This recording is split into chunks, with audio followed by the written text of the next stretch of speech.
Are silver nanoparticles good or bad for you? To help answer this, we thought we'd round up 7 facts about silver nano that may surprise you. 1. Silver nanoparticles are released from silverware.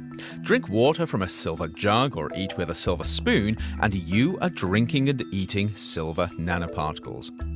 As silverware has been around since Roman times, we've been doing this for a couple of millennia now. And of course, if you were born with a silver spoon in your mouth, you've probably been doing it more than most.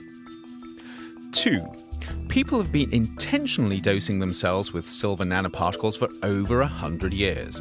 Colloidal silver, suspensions of silver nanoparticles in a liquid, were popular before modern antibiotics came along. Their use has become widespread again in recent years as a cure for, well, if you read the claims, almost anything apparently. There is no clear evidence that drinking colloidal silver is good for you, but the evidence never stopped people from self-medicating before. 3. Silver nanoparticles are pretty good at killing microbes, but it's the silver ions that they slowly release that do most of the damage. This means you don't necessarily need nanoparticles to make products that kill bugs using silver. For instance, the Michigan company Krypton makes commercial fabrics used everywhere from Hyatt hotels to McDonald's that use silver ions to inhibit bacterial growth.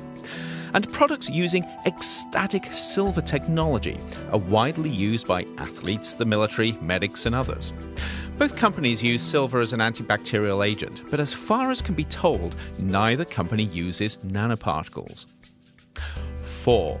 It's hard for pathogens to develop resistance to silver nanoparticles because they interfere with microbes in multiple different ways. However, indiscriminate use of silver as an antibacterial agent could still increase the chances of resistance developing, which isn't great news if you're relying on it to protect particularly vulnerable patients. 5. If you're exposed to enough silver, it'll turn your skin blue, a condition called argyria. This is cosmetically interesting, but not fatal.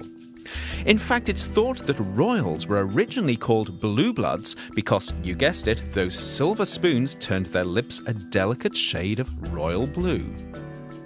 6. Silver nanoparticles aren't likely to be much more dangerous than other forms of silver in the human body, as it's the ions that cause the most damage. Although it's still possible that research may throw up some surprises. Nanoparticles, for instance, might find it easier to get to sensitive places like inside cells before dissolving and releasing their payload of silver ions. And we may still find that the nanoparticles trigger the body's immune system in ways that ions do not. That said, a couple of millennia of imbibing silver nanoparticles hasn't thrown up any obvious risk red flags yet. 7. In contrast, silver is bad news for the environment. We learned this with environmental contamination from the photographic film industry. Silver nanoparticles are at least as harmful as the same amount of silver in any other form, possibly more so if the nanoparticles can get to places other forms of silver cannot. This has got some people wondering whether putting silver in everything from socks and kids' toys to bedsheets and carpets is a bad idea. To learn more about silver nanoparticles, check out the blog below, and as always, please do join the conversation in the comments.